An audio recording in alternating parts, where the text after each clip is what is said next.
everybody doing tonight or today, wherever you are? It's nighttime here on the West Coast. It's about 10:08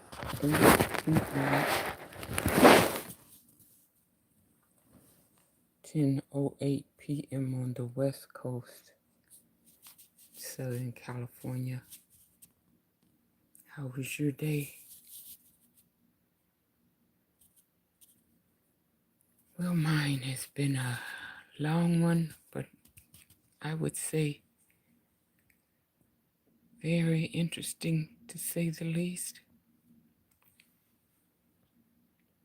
I was online somewhere, I found out about a rabbi named Rabbi AKIVA, AKIVA, Rabbi AKIVA, and four of his friends,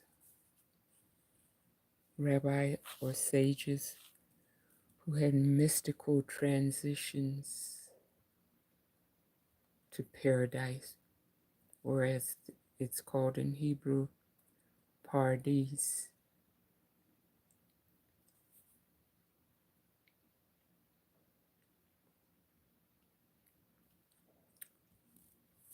There's a lot of material posted on my community page, which is now called Posts. There are about 2 or 3 posts about Rabbi AKIVA and his. Hello, welcome in, welcome in. How was your day? How was your day?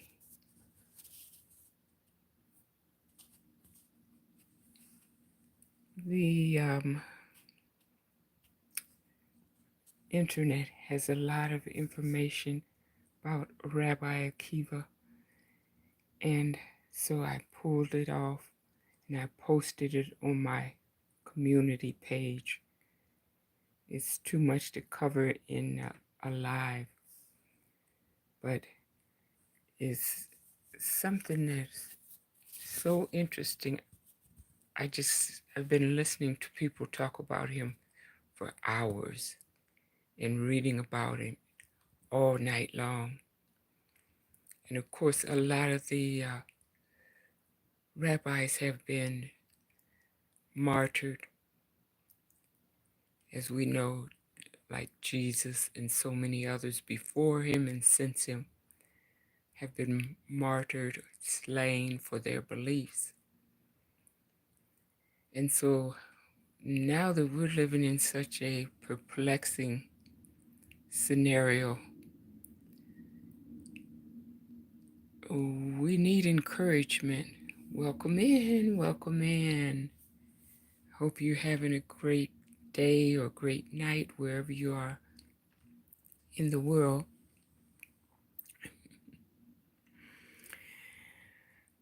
We are living in perplexing times, so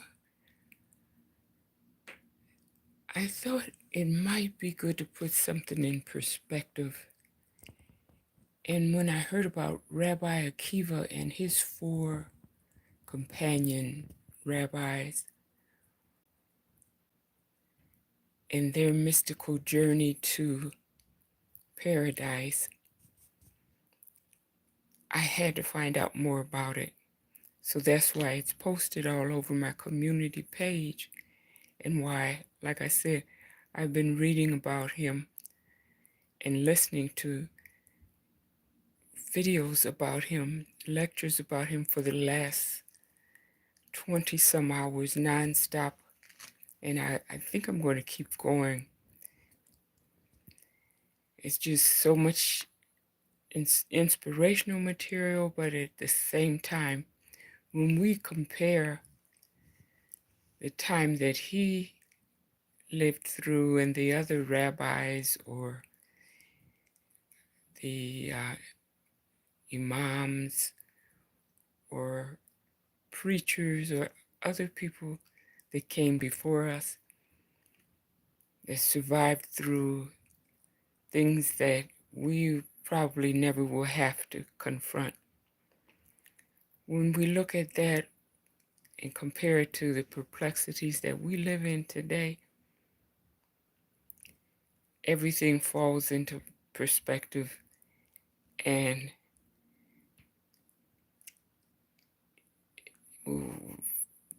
we can't even begin to compare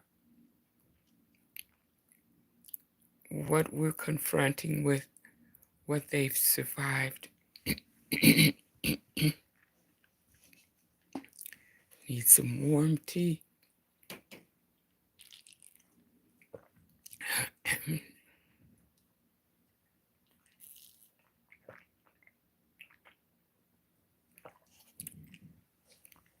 Well, we know how in Jesus' day he was nailed to the cross.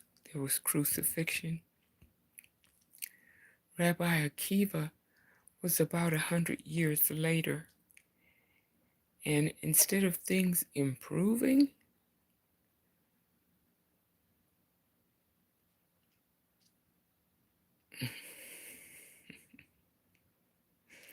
you're not going to believe it. Spoiler alert. You're not going to believe what was going on in the first couple hundred centuries, maybe even the first couple of thousand centuries. Because if you fast forward to 1096 and beyond, we had the Inquisition, and you just keep rolling through history. Welcome in, welcome in, welcome in, everyone. Hi, how are you? I hope you're warm, or at least have a warm spot of tea to drink. And thank you all for joining the live and for supporting the podcast. But for sure, read about Rabbi AKIVA and his 4 companions. I don't want to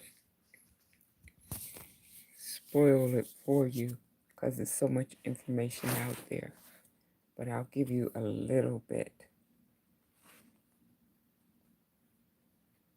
I'm going to sit this down. Yeah, I hope you can still hear me. Turn the volume up on this. So I want to read what this says. About 100 years. I'm reading from my notes and from information that I got from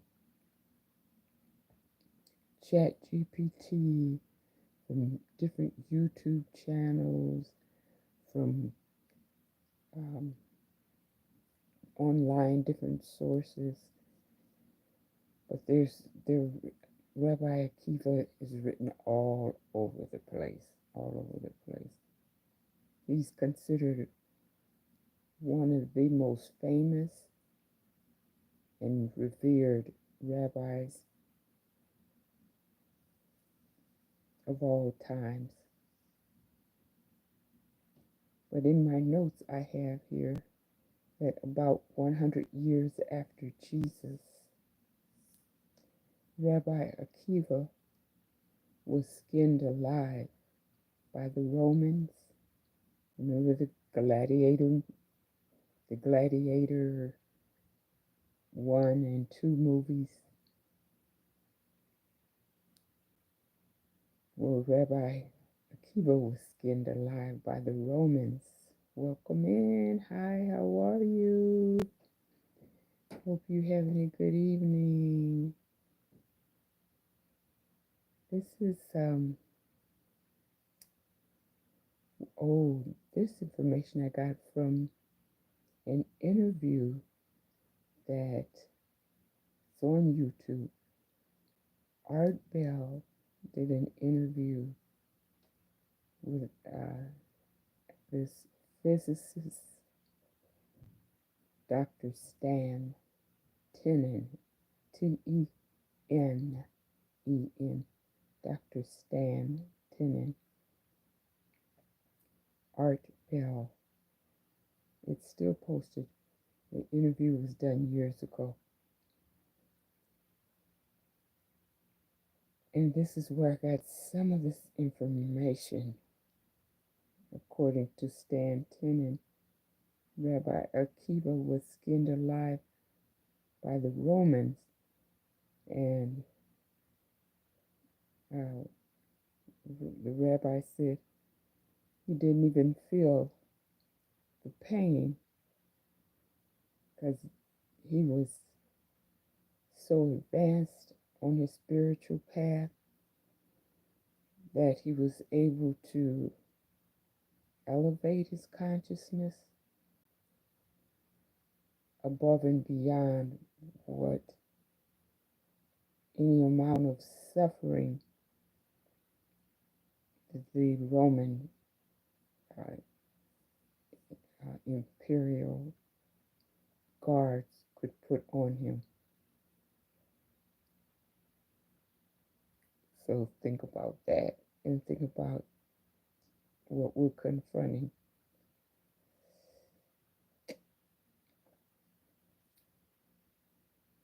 There's a lot more.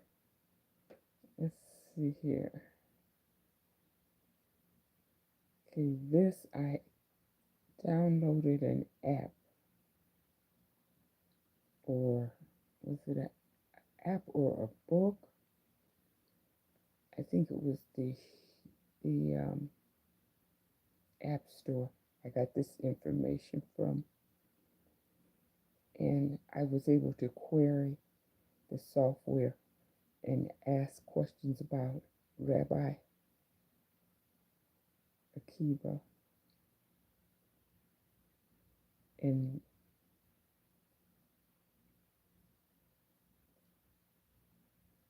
again, it says that Rabbi AKIVA was the leader and the one credited with emerging unharmed from paradise. There were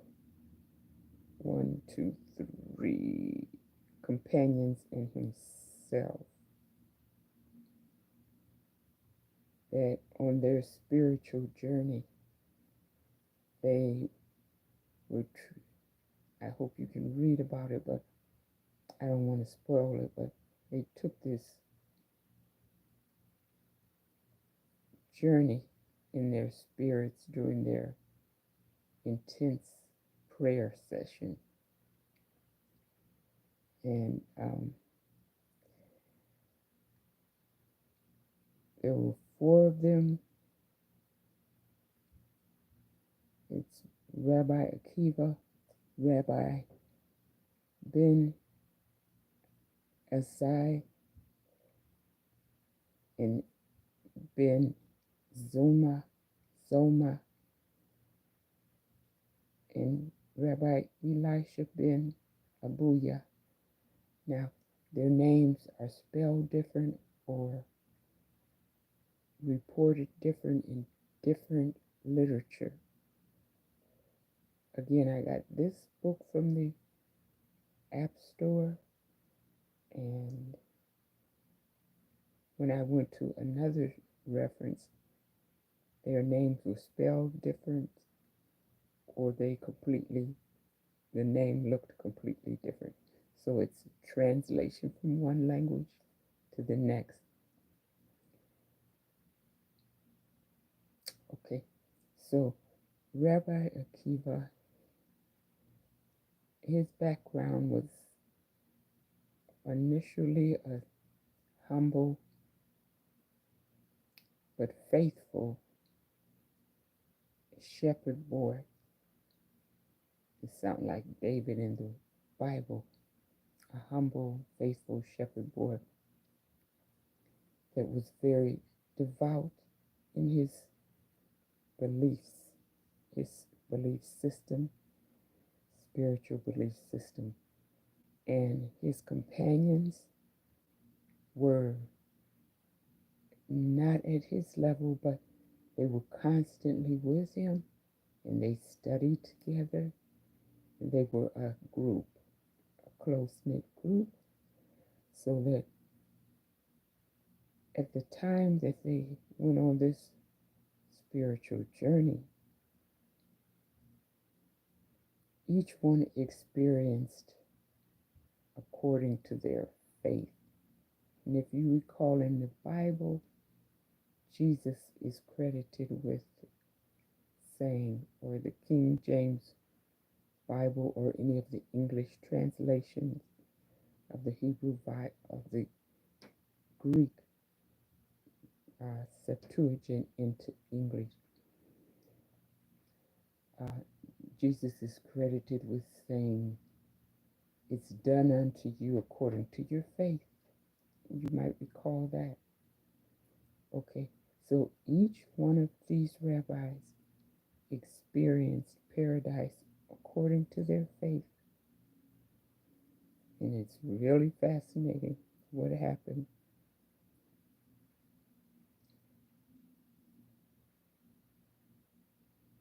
One of the rabbis, here they say it's Rabbi Ben Azai. He gazed into paradise and died. There's more information available about his experience, but just keeping it bare bones, this is what I found from this one source. He said he gazed and died. When I went to another source, it says that the man was so overwhelmed. I think Stan Tenen says you might think about someone that comes back from an acid trip or some sort of a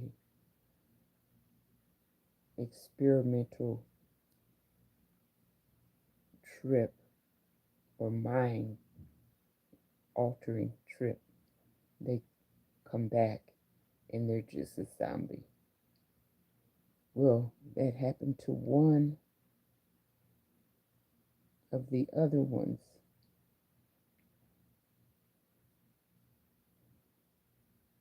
I think that was Rabbi Elisha ben Abuya. They say known as ACHER,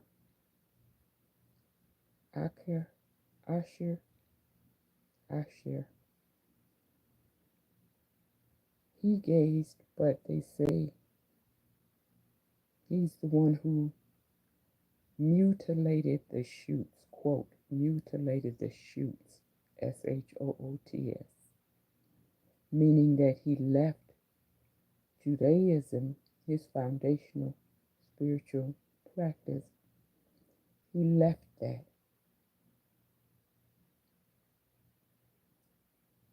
He was still revered as a rabbi throughout the literature,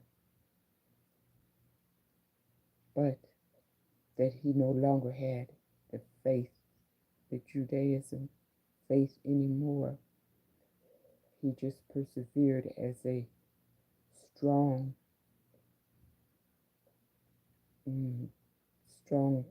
intellectual, perhaps equivalent to modern day academic professor, university professor. So that would have been Rabbi Elisha ben Abuya, or you may see it spelled A-B, or excuse me, A-V, Abuya. But the first one, Ben Azai, Azzai, he gazed into paradise and died. It was just so overwhelming to him, emotionally and spiritually. He died, he never returned back to earth.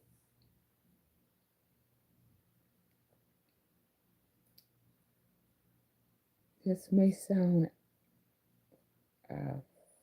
farcical, fantastical, unbelievable if you've never heard this before, but I have heard of people that have prayed in mosques or in these other religious traditions. They have just prayed,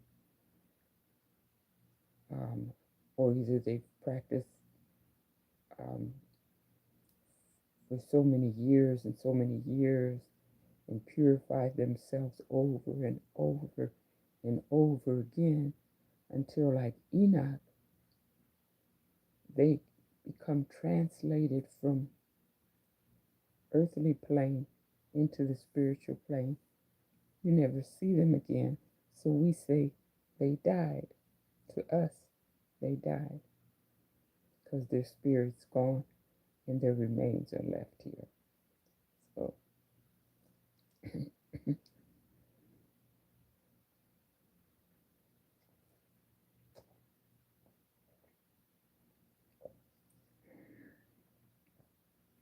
it's more it's more information than I can give you in this live. And the more you research it, the more fascinating it gets. Like I said, for the last almost 24 hours, I have been reading online about this or listening to, was it Rabbi online? I think, oh, he's a professor with, oh, his name will come to me later, but he's fabulous. I've been listening to him lecture for hours, trying to do my work here, trying to cook, clean, and do other work. But I tell you, it's just so fascinating to hear that, because maybe you're not, but I'm so perplexed by all the news reports that we get. When I read this, it does inspire me, but it makes what feels like a heavy mantle on my back living in this world, in this day and time. When I read what they survived, this world can't compare to what they survived. Again, just look at the movies, Gladiator 1, Gladiator 2, the Roman Empire. Just check that out. And most of you I know are so smart and advanced. Not me. I have to study all the time just to keep up. There was another rabbi in their group. We said Rabbi Ben Azai gazed and died, gazed into paradise and died. He didn't come back. He was emotionally overwhelmed. We said Rabbi Elisha ben Abuya or Abuya. He's the one also known as Asher. They say, who, quote, mutilated the shoot. In other words, meaning he left Judaism or his practice, his spiritual practice. The other one is Rabbi Ben Zoma, Zoma, who gazed and was harmed. And if I recall, don't quote me because, like I said, I'm just learning this and I've been reading nonstop about this. But I believe he came back harmed.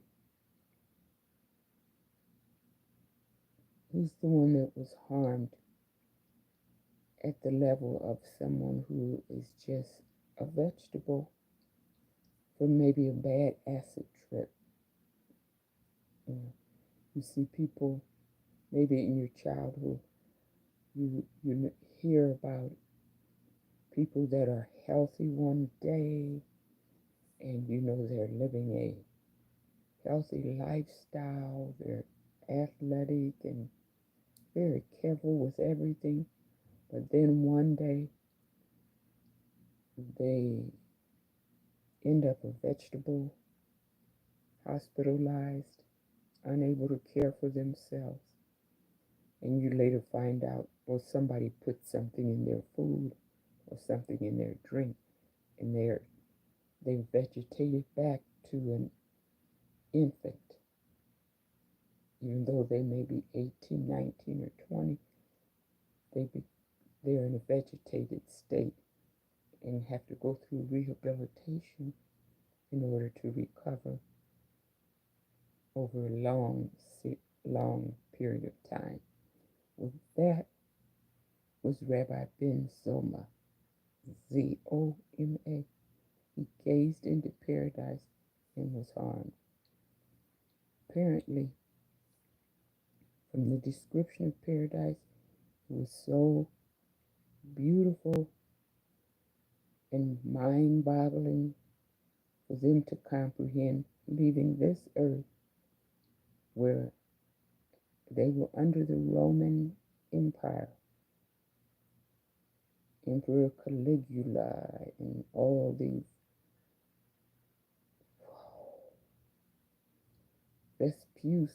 Vespucin, Caesar, well, you all know these names from the Bible or from the history.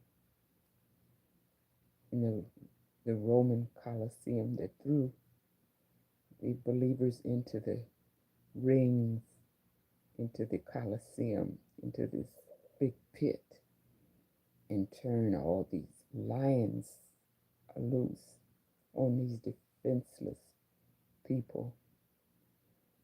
So, when they looked into paradise and they saw this beauty and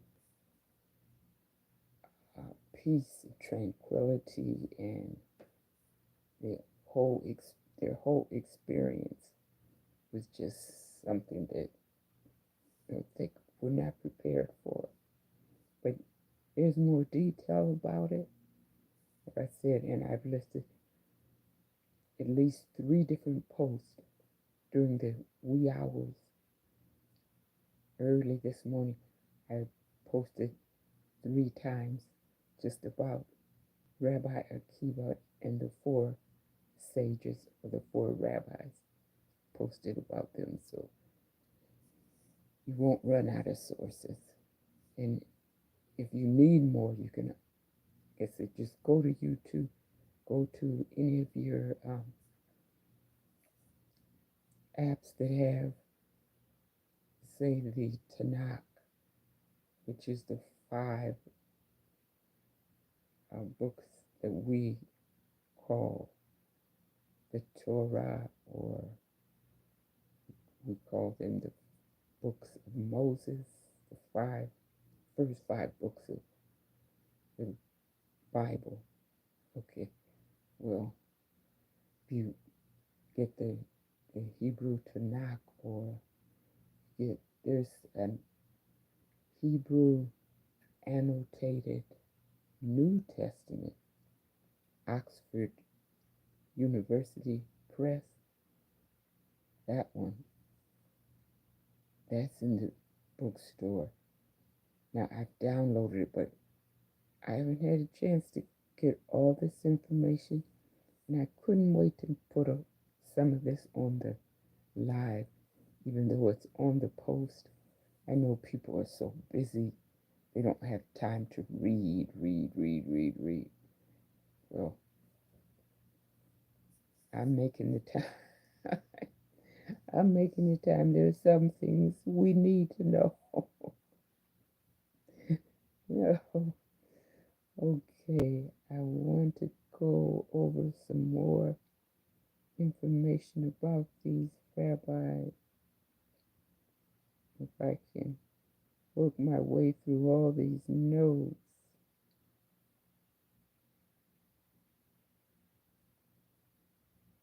Okay, this I took a screenshot and it's kind of blurry. See?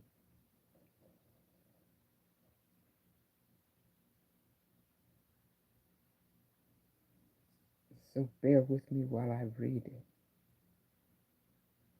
It's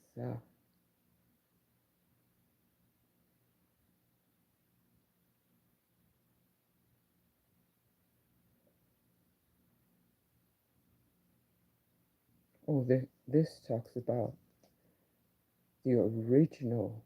I must have asked the bot about the original manuscript, the original Hebrew Bible, which Stan Tenen says was originally in Hebrew and Aramaic. And at that time, Aramaic and Hebrew were the same. They were the same, equivalent to what we would consider regional dialects. The people in New York, they have a different sound from us in California.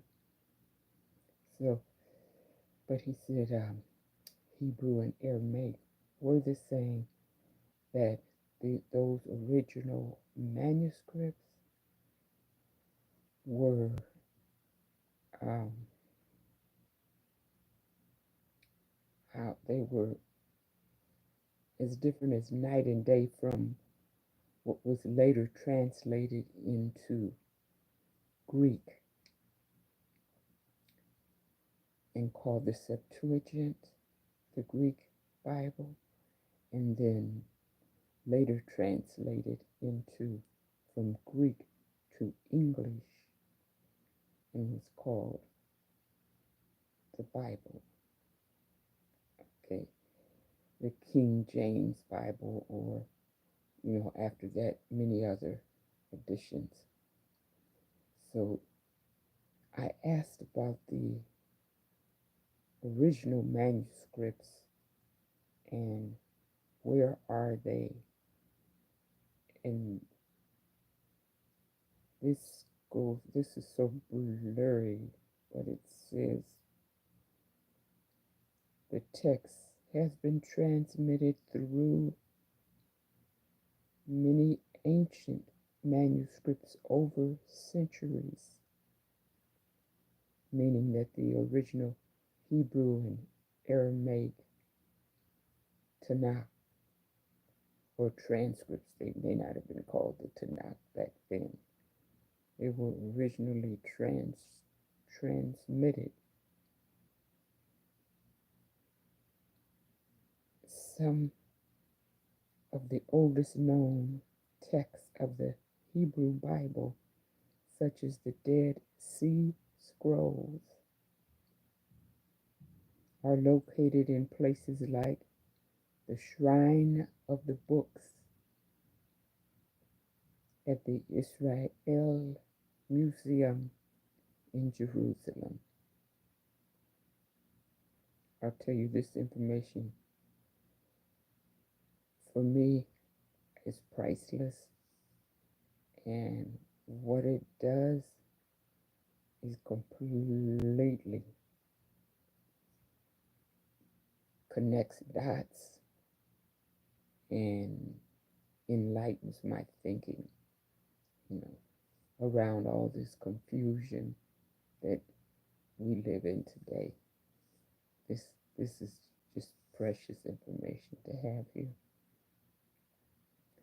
Okay, Dead Sea Scrolls are located in places like the Shrine of the Book at the Israel Museum in Jerusalem. Other important ancient texts and fragments can be found in libraries and institutions around the world, such as the British Library, the Vatican Library, and the Russian National Library.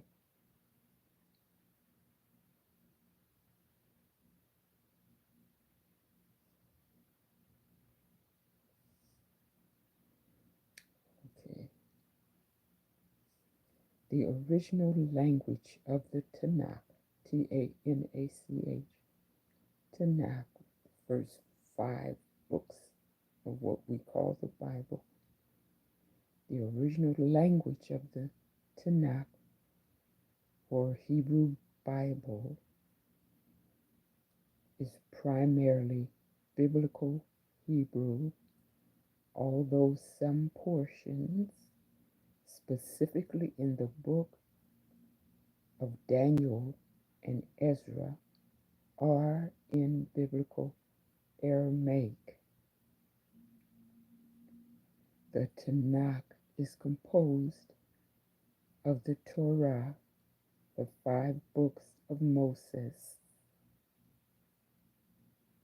Nevi'im,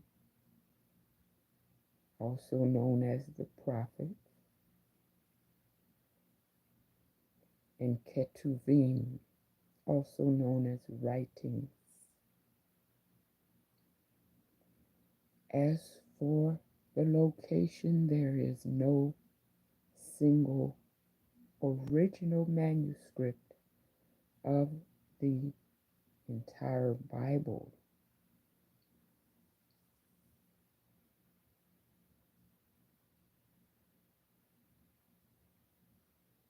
And it goes on and say what I just read there before,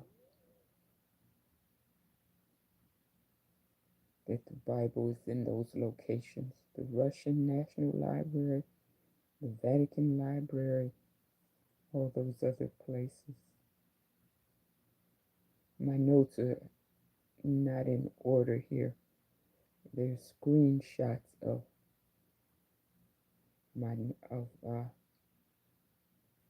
the answers to my questions from the chat robot.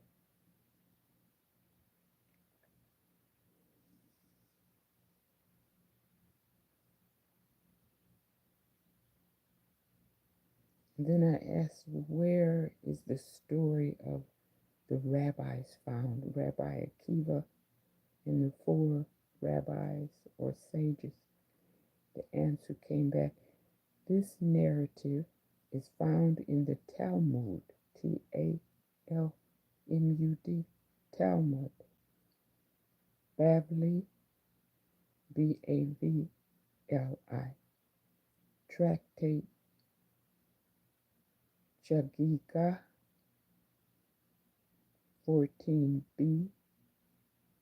The story is rich in allegory and has been interpreted in various ways by scholars and mystics throughout Jewish history. It serves as a cautionary tale. This is important right here. Very important. It serves as a cautionary tale about the dangers of esoteric knowledge and the different ways individuals can be affected by spiritual, and I lost the rest of it, it's on another page, meaning that we have to use judgment in dealing with spiritual texts, which is why some of us just can't follow along blindly, follow the leader. That works for some people. I'm not knocking anybody's belief system, but not all of us have the same psychological and emotional and psychosocial makeup, not all of us can follow. Some of us have to, some of us are leaders, or we have some sort of intuition or spiritual mechanism inside, a spiritual guide inside, that it will not allow us to just follow behind someone who tries to frighten us and, download all these labels on you, make you feel guilty to get all your money and assets. Not that those material things mean anything, they don't. If you're really, really serious and committed about your system, your belief system, that stuff doesn't mean anything. We need it for this world. But some of us need more than just this material things of this world. Some of us, we're built different.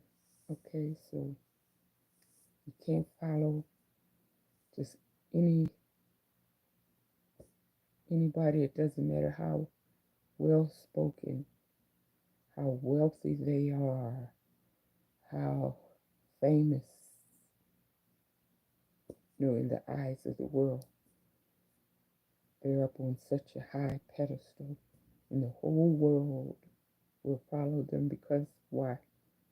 They have all this wealth, and it's only human that we would want security, safety, for ourselves, family, friends. We want a better life. We want the best possible life. Not that we need a plane waiting, our own private jet waiting in the airport. We don't all need that, We don't have anybody that we want to impress, but we want to see everybody do well. Family, friends, even frenemies. We want to see do well.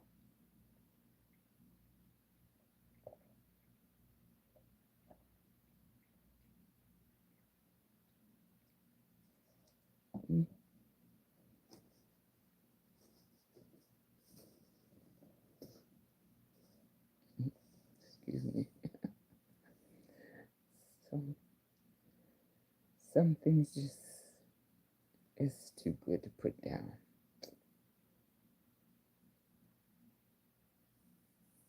Well, when I asked the chat GPT, when I asked about these four rabbis, Rabbi AKIVA and his four companions, I asked, give me all the information about them and their spiritual journey and their cause and manner of death. Well, I knew at that point what I told you about Rabbi AKIVA's death and the companions. I told you what I knew at that point. Well, I noticed ChatGPT, if anything is too shocking or, hard to hear, too disturbing, it just skips right over it. So when I saw it skipped over all Rabbi AKIVA's companions, I think maybe one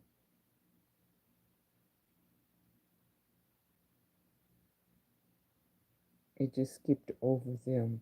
It wouldn't tell me their manner and cause of death. I knew it was bad. But I'm going to find it because this is too interesting to let go.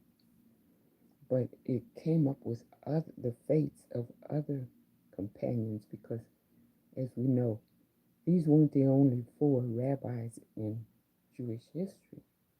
There's many rabbis in the entire chain all the way up to our day in the synagogues now all over the world. There are rabbis right now today. So we can go to them on YouTube or wherever we can find them.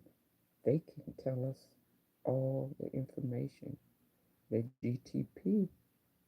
Chat GTP may not. They don't want the responsibility. So they don't want to, the liability of saying the wrong thing. But some of what they say here, this is Chat GPT. The Talmud recounts a profound mystical experience known as PARDES, PARDES, meaning orchard,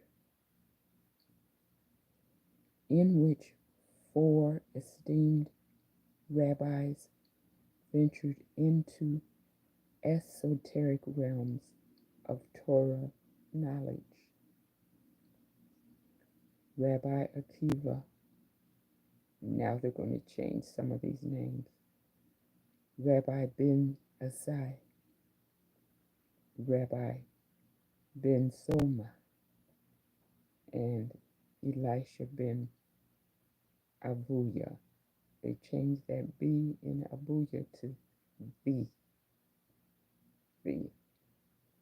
instead of B, like boy, they changed Abuya, AVUYA, referred to as ACHER or Asher, Asher. Each sage's experience and its aftermath are detailed as follows, but they left a lot of information out. So, experiences in the Pardes, or that's the, I guess, Hebrew equivalent of paradise, English word paradise. Experience in the Pardes, Rabbi AKIVA. He approached the mystical realm with caution, advising his companions not to exclaim, quote, water, water, upon entering translucent, marble-like stones, emphasizing the importance of truthfulness.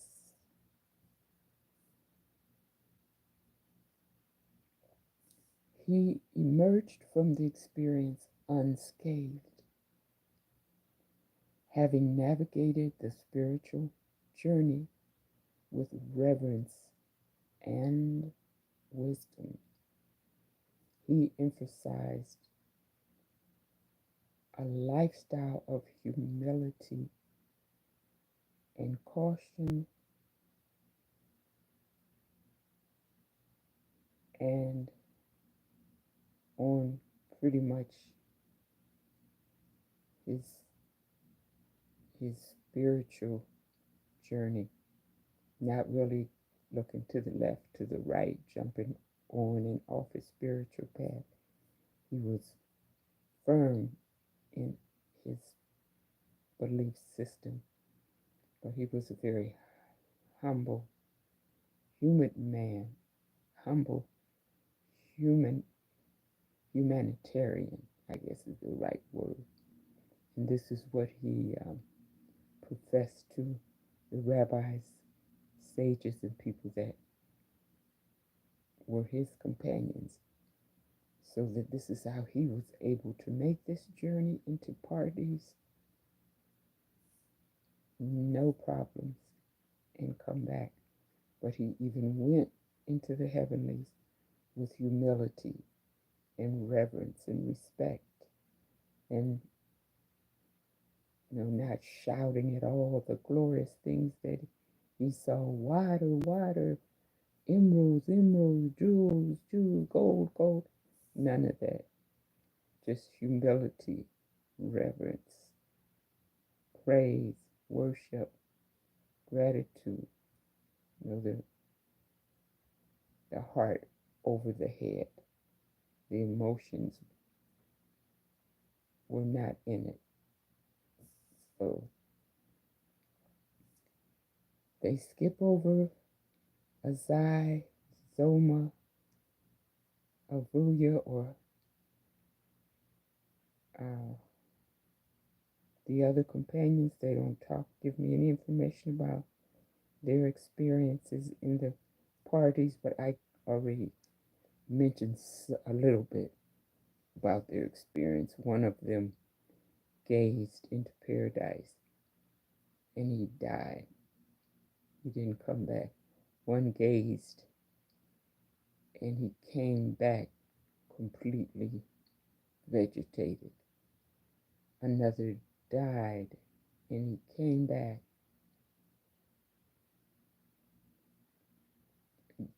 transformed, no longer on his spiritual path. He came back more academic. Not that that's bad. It could be that he no longer needed the same journey. He needed to go in a new direction. So that's why we can't all follow the same spiritual leader. It's not safe. It's not safe. We don't all need the same things. So how can somebody tell me or you or my family or your family, this is the only path, this is the only way, this is the only faith? You're not going to, go to heaven. You're not going to go here. You're going to go there. You're wrong.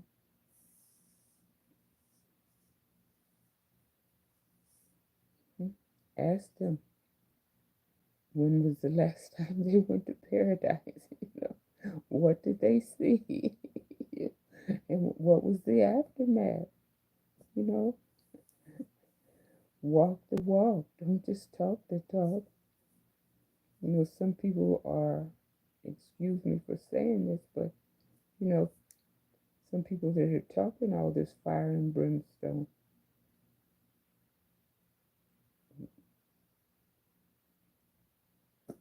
you see what happens. They get the blessing plan and all the blessings. Everybody else just gets the plan and pays for somebody else's blessings. So everybody can make their own choices. Okay. Martyrdom of Rabbi AKIVA. They left that blank. And I think we already talked about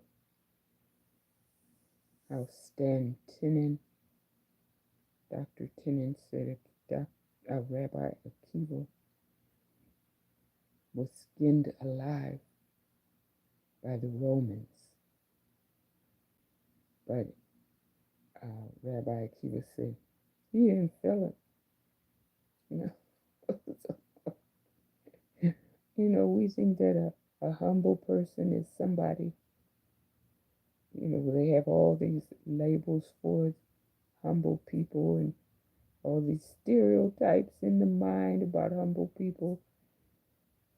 The people that are just at peace, not fighting everybody, not dividing everybody. And you find out afterwards, you really find out the true measure of a man. I think Dr. King used to say that the true measure of a man is not where he stands in times of ease and comfort, but where he stands in difficulty, in trials and turmoil. That's the true measure of a person. So,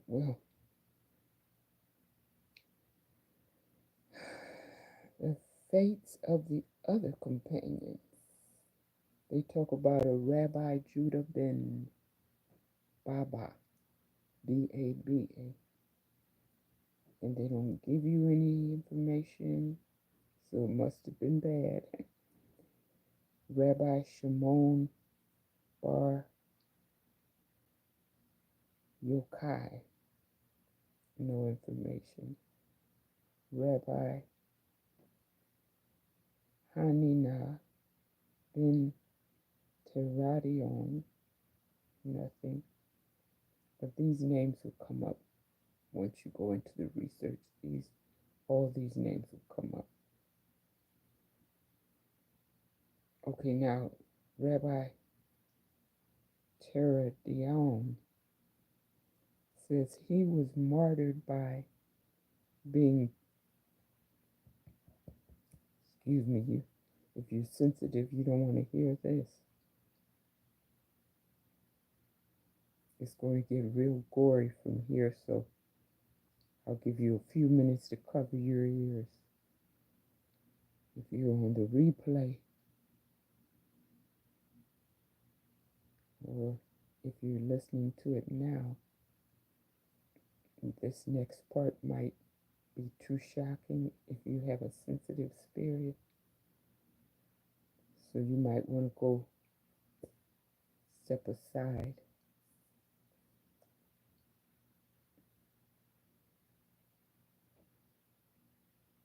Okay, this is the martyr of Rabbi Hanina ben Teradion, martyred by being burned alive with wet wool wrapped around his body to prolong his suffering. Compare that to today, where yes, we're suffering and we're going to suffer some more. Nobody gets out of this world without suffering, but compared to that, oh my. Burned alive with wet wool wrapped around his body to prolong his suffering.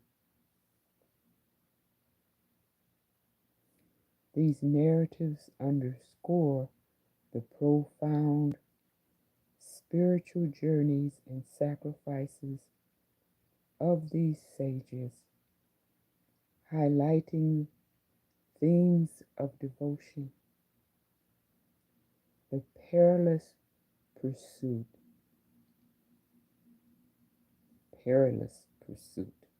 of esoteric and steadfastness in faith amidst persecution. Okay, so just saying, we haven't begun to suffer, not compared to that. And we know that's just a drop in the bucket. That doesn't compare to all the suffering that went on under the Roman Empire, under so many other empires all over the continent, hundreds and thousands of years. So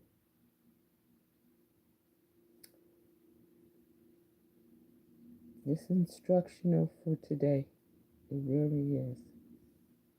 That's the only reason why I'm talking about it now, because nobody wants to suffer. And there's no reason for needless suffering. But that's as much a part of life as the joys, the celebrations.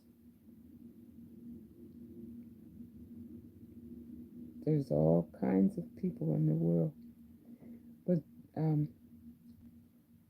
I was trying to say earlier, I've been listening for hours to the YouTube channel,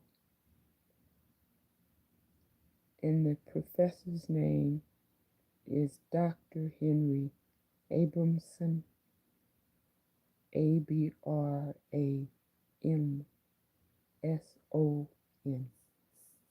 Dr. Henry Abramson on YouTube. I've listened to quite a few of his lectures today, and for me, he's just fabulous. Oh, he's fabulous. It's not the type of information that I could ever get enough of. I want to hear more and more. So I just had to stop, set it aside. I mean, there's many others on YouTube, everywhere, in libraries, everywhere. There's so much. There's another one, Rabbi Abraham or Joshua Abraham Heschel. Let's see if I can find him. That was one of Dr. King's friends, Dr. Heschel. He's no longer around, but Abraham Joshua Heschel. Here.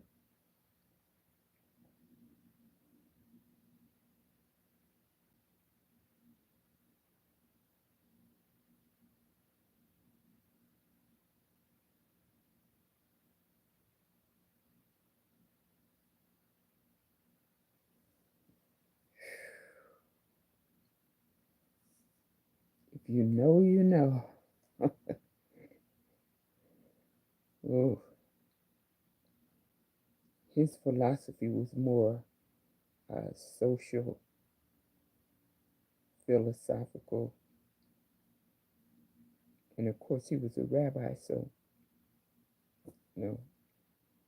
social movements within the might say tradition, the religious tradition. I can't pinpoint specifically his belief system, whether he was Orthodoxy, Judaism, Sephardic. I can't say. It's been a little while since I read about him, but here, what do they tell us from Wikipedia? Well, no, I'd rather go with one more. The enduring echoes of his song.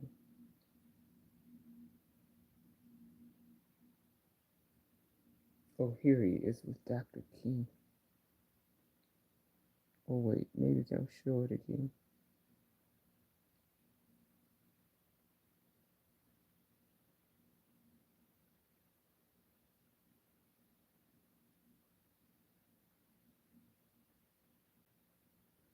He was arm in arm marching with Dr. King.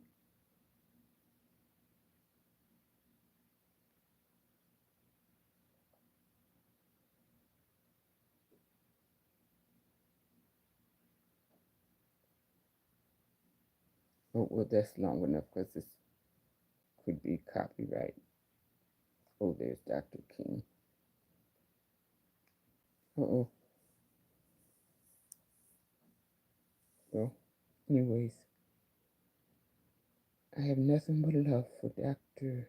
King and Dr. Heschel and all these pioneers. I have nothing but love for them. And I could go get on my soapbox and start talking about all the sacrifices that people have made. Goodman, Schwerner, Cheney. That was in my time when I was a child.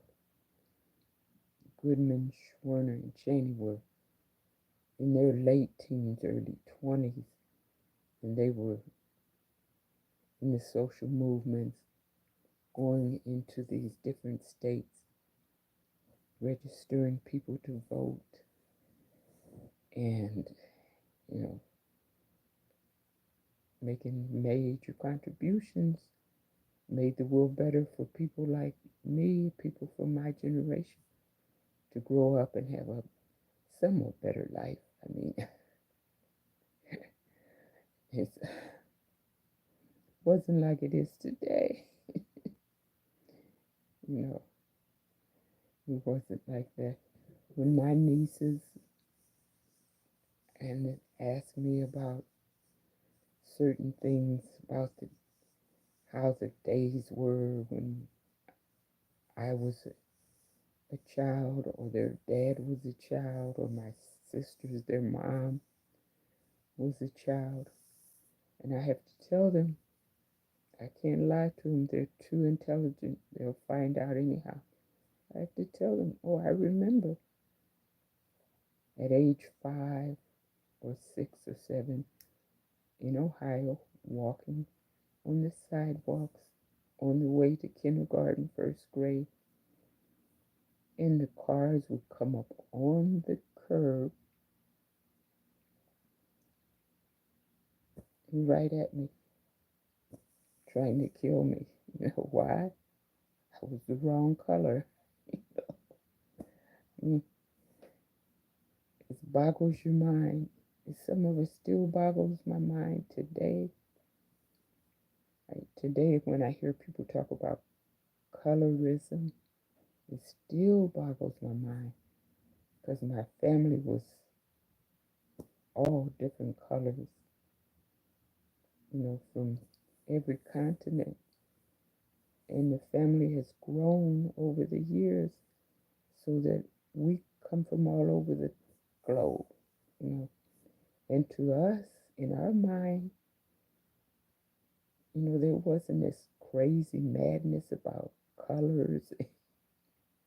It wasn't all this crazy stuff. If we saw it on television, we were really, what planet? Is that our planet? We couldn't believe it, because we're trying to think, well, what are they angry about? Why are they trying to turn fire hose on people in the South? We were in Ohio, or in the northern part of the U.S., and in the southern states, they were doing all this to our family, or other people of color, or people of different religion. They would they'd put the police dogs on them and bite them, and the firemen would turn the water hose on them, and snatch them and throw them in the jail, beat them down, and all that. Is this our country? Somebody's somebody's made somebody made this up. It's not for real. For us, our door was open. We really didn't have to lock it. Our door was open. We felt safe. People could come in. We didn't care what color you were. We didn't care what religion you were. You know, we just weren't, you know, indoctrinated with a lot of fear, hatred of other people, none of that. Our schools were segregated. It was just, but there were a few in the community that had this sickness. They drive up on the sidewalk and try to run over children if they didn't like the way you looked or the way you worshiped. It wasn't always about color. So it wasn't just one ethnic ethnic group, because our communities were, I remember on my street, in almost every house, it was a different color family, a different religion, and we all got along. It's the strangest thing in our minds, because all year long, we would go to each other's house and say, here's fruit, vegetable from our garden. They'd come to our door and knock and come in. Here's something from our garden. When the snow came and the weather dropped, we'd help each other out. There was no way to survive in that kind of climate, you know, in those kind of political environments. Politics wasn't always like it was today. There were even worse times years ago. So we had to, you know, our community had to stick together. But we couldn't really understand certain things. And I guess I never will. I mean, I accept that people were misled, miseducated, and indoctrinated into certain philosophies.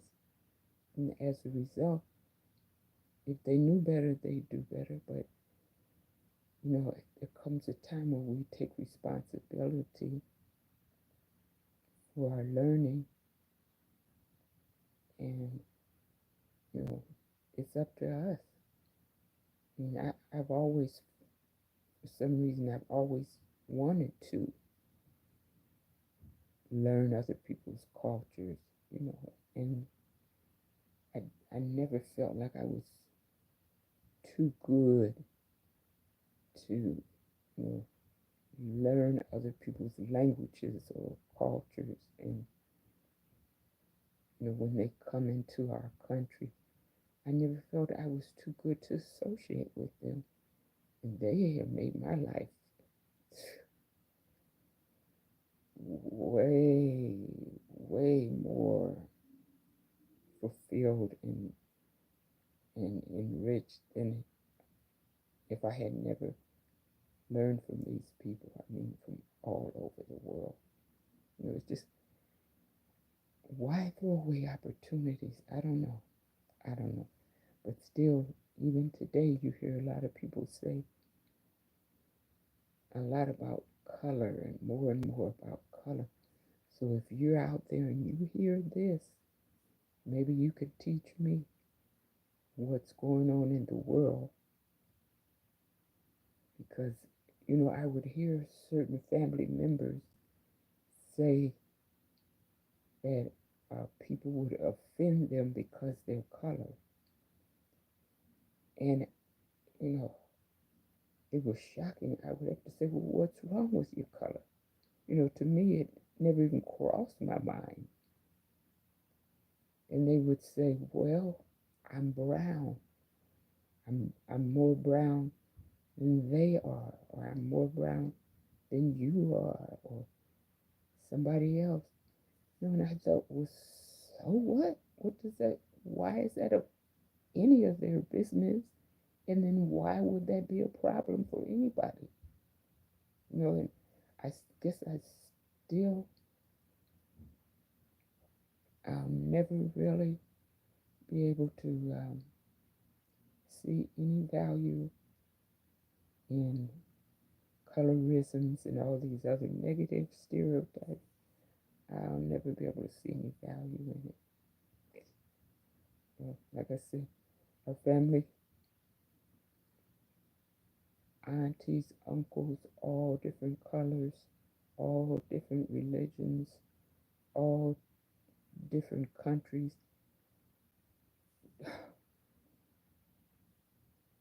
No problem. Not for us. No problem. So I hope this helps somebody, but like I said, there's probably something that you all know or experienced, and you can put it in the comments so I can learn what's going on in the world today with all this colorism. I know enough to know that it exists because my family had told me that they experienced it. But I thought that was just racism. But they were saying it was something different or a subset. And so now we hear more about this. That there's all this colorism going on even now today. And some people are finding out a lot more about it than some others. Yeah. I've always known that, I have family members that are, all different shades skin, all different texture hair. And yes, there's, you might say, a favoritism. If your hair is more like the Indians in our family, and my mother was Creek Indian, so her hair was completely silky straight. So some of my sisters, silky straight, long, and then a few of us have more waves. Same parents. And then when I go, to big event, my sister and I went to San Diego to this big women's conference years ago, and I wore a big afro. And my sisters, maybe one could wear an afro, but the others, they could only wear their hair down because it was straight or wavy. And, people around us would go into shock. You two are sisters? Yes. Same mother, same father. Or this colorism, that if my sisters had more red in their skin or more brown in their skin, you two are sisters, same mother, same father. They couldn't believe it. So I know that there are people out there and that have always been out there that weren't aware of all of this diversity within, siblings within the same family. But I thought that our country had caught up. I didn't think this was still a stumbling block for people, but some people are apparently using it as a stick to beat other people over the head. And they have people so upset, emotionally upset and in tears over color. That should never happen. I'll tell you, I would trade color with the people in my family that have beautiful brown, chocolate brown skin. I would trade with them in a heartbeat. I've even tanned, from working outdoors. I would tan and get beautiful brown arms, and my face would be between brown and red. But I'd get my version of a tan, and I was so proud. And then the winter would come here in California. I'd fade back to yellow, or I don't mean to sound like a colorist, but I don't know any other way to tell you other than to be honest and tell you I'd fade back. So I guess that was my conditioning from living in a color conscious society. I, would start to think, oh, what would it, how nice this, the grass is greener on the other side. No, no, we are who we are. No, and we should be grateful for who we are and who we may become if we you know, keep moving forward and not wishing for the days of yesteryear, wanting to live in the past. I mean, this is causing major problems. Our country is so divided because so many people want to live in the past centuries and past decades. People, why? Why, when you can live a full life now and keep, building, keep adding new adventures and new experiences and keep moving forward? I mean, why go backward? What's so what's so good about it? Stagnation? I don't know. Well, I don't mean to act silly, but for me, I get upset and frustrated if I can't stay awake all around the clock, reading and learning, you know, more and more information, and then run and jump in front of this camera and tell the whole world about this is happening in the world, that's happening in the world. I get frustrated. There's not enough time left. I've lived over 7 decades and 7.5 decades, and I won't be around that long. Even if I live to 100, that's only 25 more years. I mean, and the world is moving so fast. You see, it's moving so fast. I guess that frightens people. They want to slam the brakes. But we cannot live in fear. We miss out on too much. Too much. We can't be afraid. There's healthy fear. We need that as a defense mechanism to keep us safe. We need that kind of fear. But there's another kind of fear that, it just completely overtakes your mind and your judgment, your reasoning and logic, your comprehension. All of that is wiped away. We can't be, a tool to our emotions when our emotions are running out of control. We can't, well, how I went so long, I was trying to tell you about Abraham Joshua Heschel, and I know you will love him. Quote, this is what he says: righteousness is not just a value, it is God's part of human life, God's stake in human history.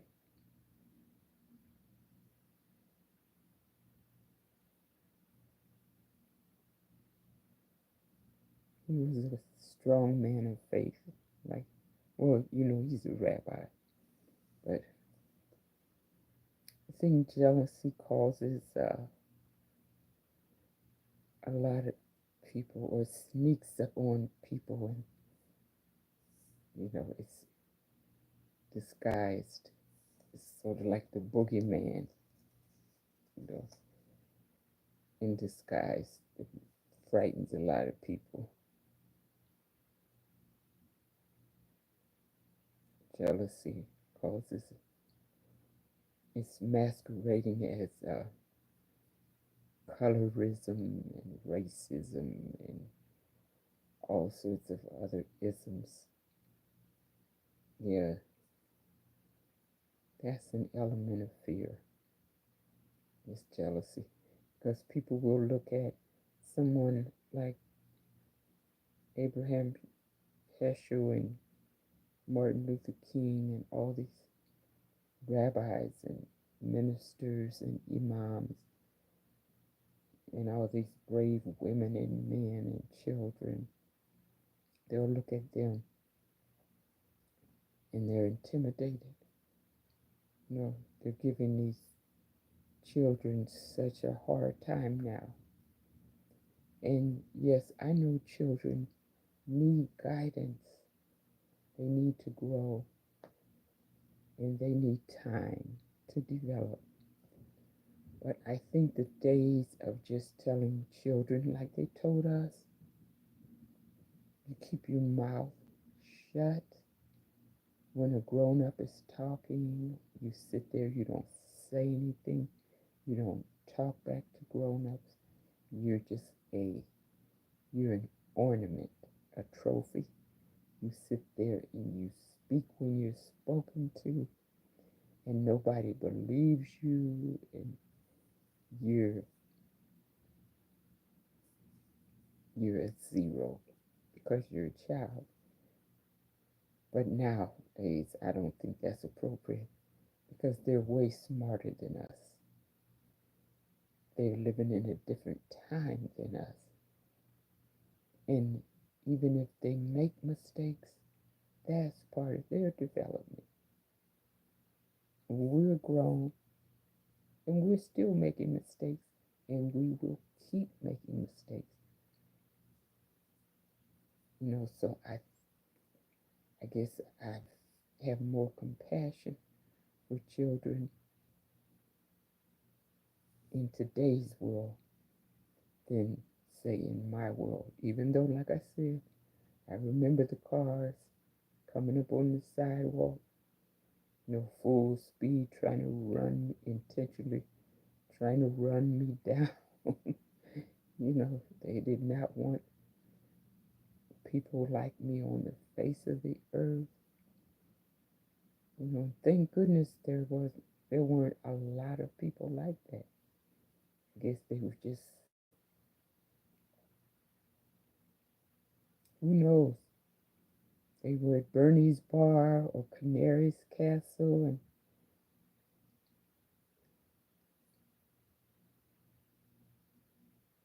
and had one too many. They drank their lunch. Could have been that. It may not have been just my color. So,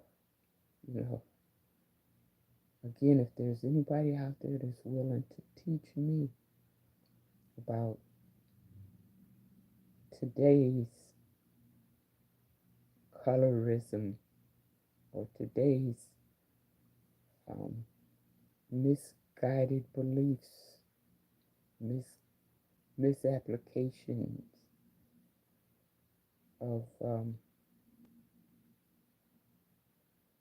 the horrible practice of colorism, I'm here to learn whatever you can teach. I am, I don't care if you're half my age, 1/60th of my age, I'm still here to learn from whoever's willing to teach.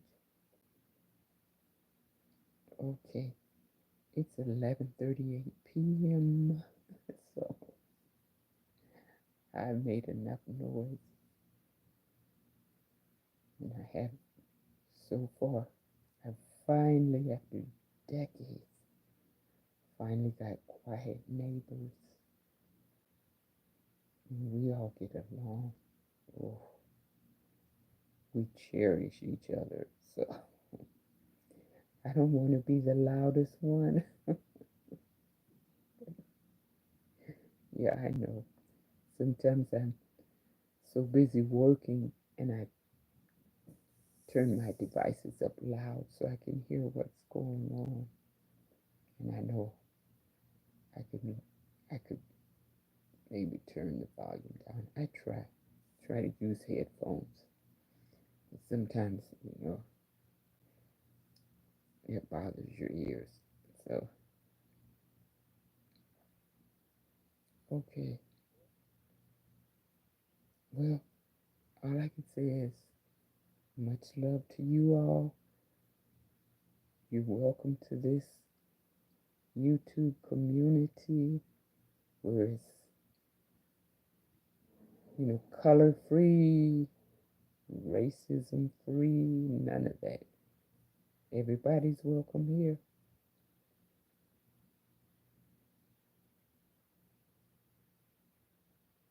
Everybody is welcome here. Leave your color lines, leave your hang-ups and all of that. You're welcome here if you're willing to be a part of a peaceful community, a loving community, a thriving and nourishing community. You're welcome. If you notice, there's not a lot. I mean, this is probably the most that you'll hear from me. I'll talk about my experience in the years of growing up in the American continent, because I haven't traveled internationally very much. I've traveled a little bit outside of the country. I traveled domestically, not in recent years, but I traveled around the states, to different states, and I've been south into Mexico,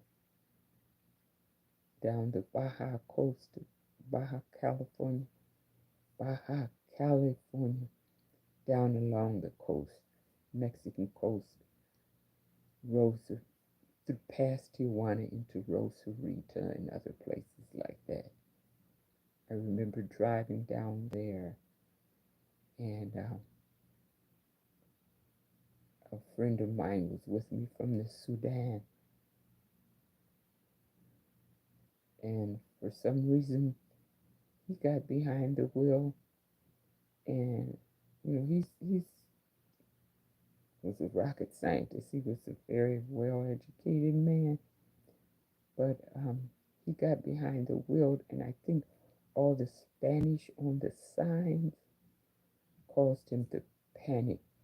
And my Spanish is just fading away now, but back then I could read it all. And for some reason, I figured, well, he's driving. I should be reading the signs so that if we get lost, we can find our way back. Well, he panicked and he turned off the main road. I think we were in Rosarita, and went into one of these really small, sweet communities. All these beautiful people in there, loving people, and they just, they were so excited to see strangers. And he panicked.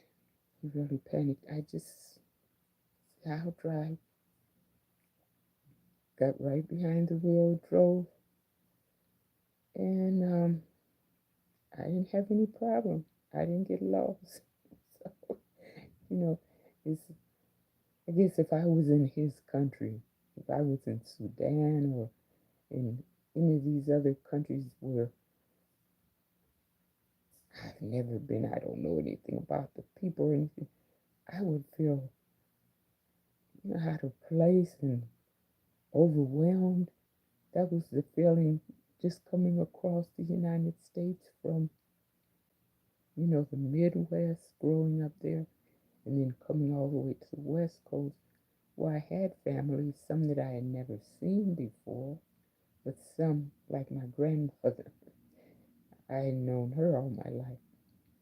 But when I came here, there was only so much she could tell me because, I was so young, she didn't know what I needed to know for a young person. She knew some of what I needed to know, but she didn't know about that much about the lifestyle of the young people here. So with certain things she could tell me, but other things I just had to learn on my own. And yeah, it took months and years for my head to stop spinning. Coming from a little small country town to a big city like Los Angeles, where I had read books and books and books for years, all through high school. I would order books and read and read and read all about California, all about the big cities in the world, everything I could read. So I would just, inside, I couldn't wait for the day to come to a place like Los Angeles.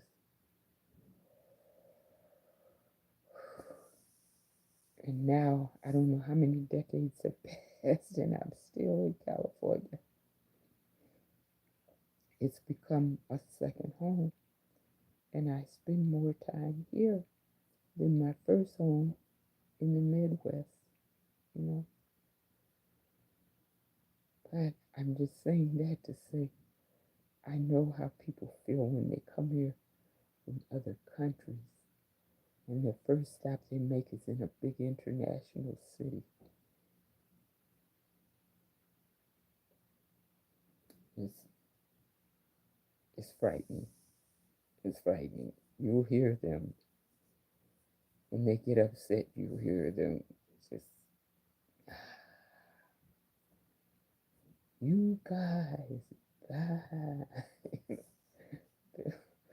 They'll tell you some things you have to listen though. You know, you have to have some compassion for people because they're thousands of miles away from home. They don't know when they're going to get back to their loved ones on the other side of the world. You know, so inside they feel too emotional. So we can be more compassionate. You know, I wasn't always this understanding, but I've lived a long time, and life will grow you. Life will grow you. I used to not understand. I thought inside, well, I wasn't even fully adult, and I traveled to California, traveled across the United States, unsupervised, and I came to this big city, and I didn't hold anybody's hand.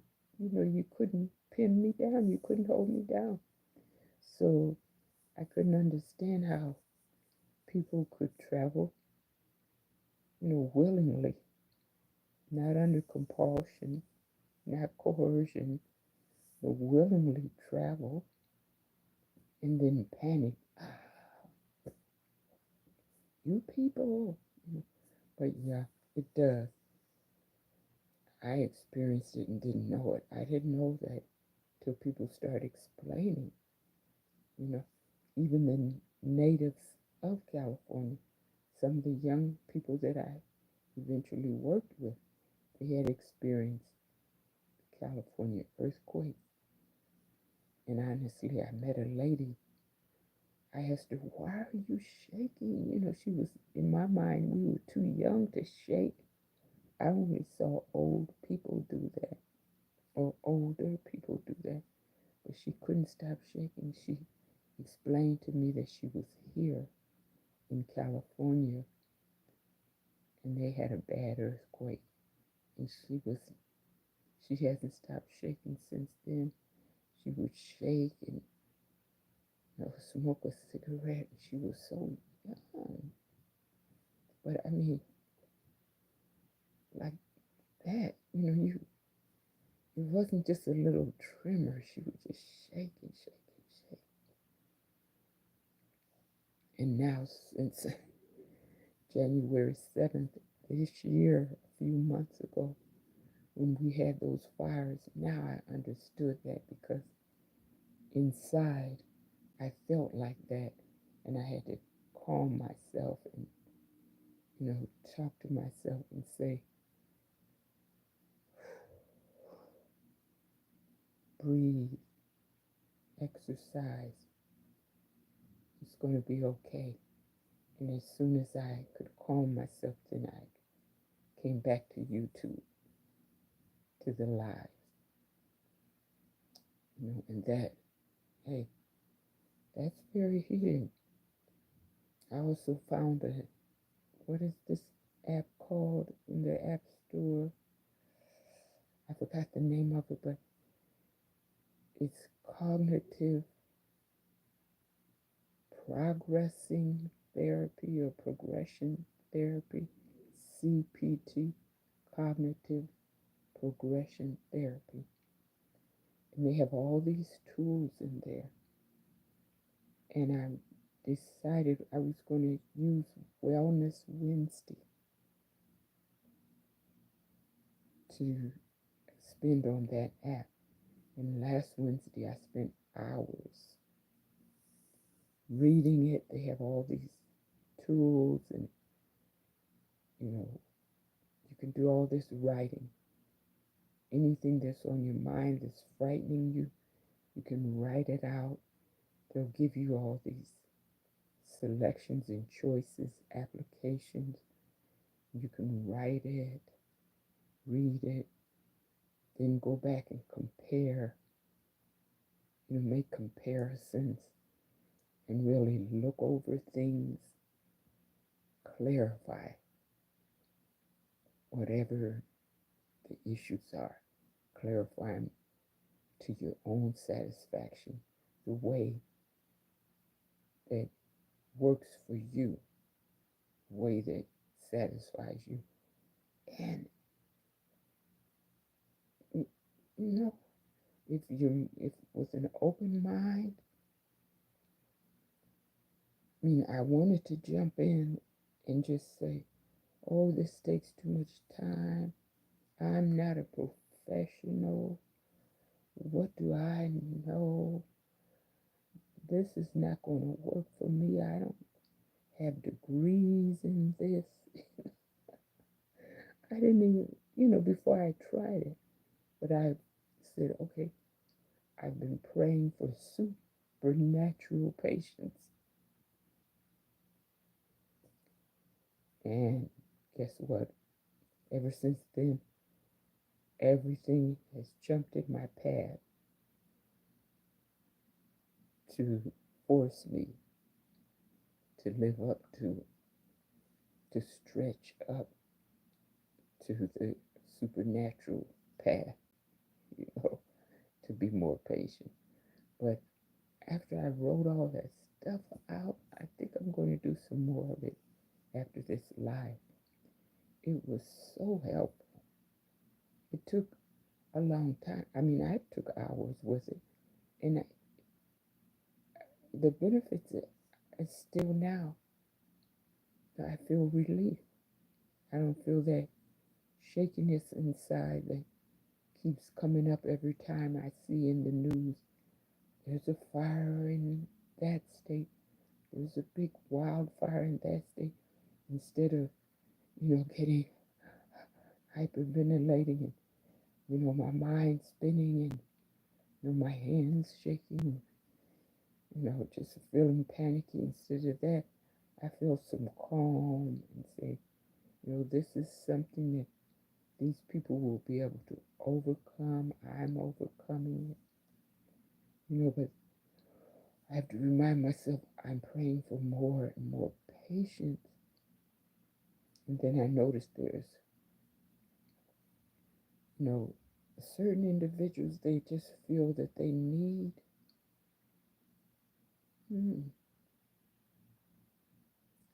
they, they need to be inappropriate. You know, they know they're being inappropriate with you, but they're not going to change. So, I told myself it's no point of me working myself up into a tizzy. No point in me being upset for hours and days because they're not going to change. Either I'm going to have to step up and tell them the next time you do that, I'm reporting it. You know, just like that, whether they understand or not. But there's some individuals that feel they can just, harass, intimidate, stalk. Absolutely. They think they can do it for years and that their day will never come. So I think I have too much patience where other people are concerned, but when it comes to me, I don't want to be patient with myself. You see, I don't know. I have to learn to seek my own validation, seek my own approval, and take care of myself. Like my precious family says, take care of yourself. Yep, that's it. Validate yourself, approve yourself. It's not coming from outside. That validation and approval that we've been programmed to seek out in the world, it doesn't even exist. Well, okay. If you're listening to this on the replay, I hope you enjoy it. I really do. Because it's almost going on 2 hours. But you know what? It's time for me to stop watching clocks. Stop watching the quantity and watch the quality. So yeah, I've always felt I don't care if I live a long time, a long life, as long as I live a quality life. So this is quality time. The best use of my time right now is the time that I've been graced to be on this YouTube. So thank you so much to YouTube for this opportunity. And thank you to anyone who joined the live and for anyone who watches the replay. I don't take my opportunity for granted because that's exactly what this is. This is an opportunity like none other. And it's something also that not everybody can do. Even though I was used to working in the public, I was used to public service. I'm used to being in a big city, always, shoulder to shoulder with people. I grew up in a humongous family, siblings and cousins and aunties and uncles, always just people everywhere, everywhere. It wasn't until I was way over 22, 23 before I even knew what it was like to be alone. You know, so I guess the word lonely has a different context for people who have never really known what it meant. I think loneliness and isolation is oh, okay, it disconnected and the live came back. I was trying to say that loneliness and isolation is a condition, a state of mind for people like me who have always been surrounded with so many people throughout our life, so that if we find ourselves by ourselves, to us it's a novelty. It's something that is so new. We don't experience it as lonely or isolation. So that's why I say this YouTube, it's an opportunity. I don't take it for granted. And yes, at first it was so new and frightening and scary. And I would tell my niece or someone, no, I don't want to meet you on Zoom. I said, I'm too shy. I don't want to go on Zoom, or I want a YouTube, but I don't want to talk on it. I don't want to appear on it. But now I realize the YouTube is not for me, it's for you. It is. It's for you, for the people on the other side of the camera. It's our opportunity to build a community. And that's what it is. It's an opportunity that we've only begun to appreciate. We've only begun to value. So, how can you really be nervous and shy when you realize, or I realize, it's not about me? Because even earlier today, I was thinking I need to do my live. Sooner or later, it's Wednesday. I need to do a live this week. And the first reaction is, oh, I'm so shy. I don't really want to. But, then I thought, well, if I'm going to throw away every opportunity that comes my way, that puts me at a disadvantage. Why look around and blame and point the finger at everybody else if I walk away from every opportunity that comes my way? No. Mm-mm. Mm-mm. So, yeah, the day comes where we all have to grow up and understand it's not always about us. It's about community. So we can overcome shyness. We can overcome whatever it is. If we think our skin is too light, or we think our skin is too dark, all that silly stuff, we can overcome it. Okay, I just simply wanted to share the information about the rabbi's spiritual journey, how fascinating it is. But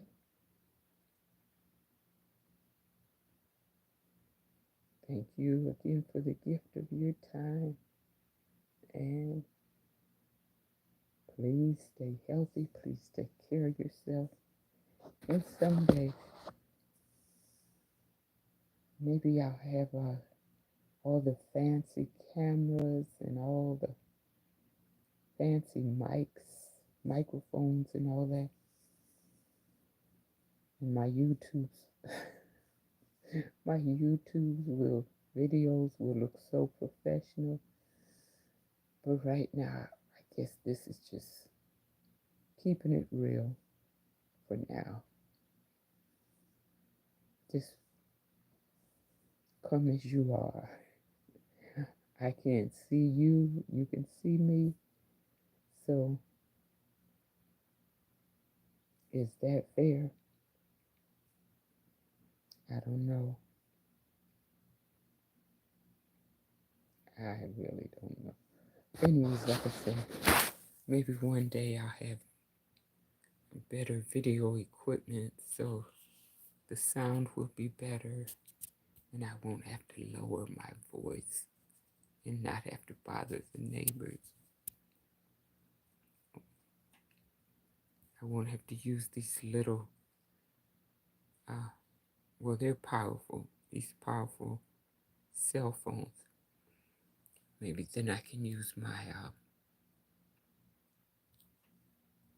my other devices that have a little more to offer. Okay.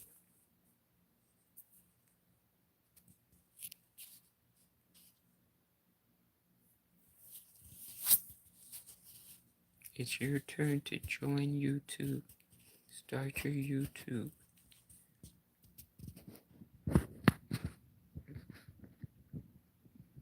Live your best life and teach the rest of us. Love you guys. Bye-bye.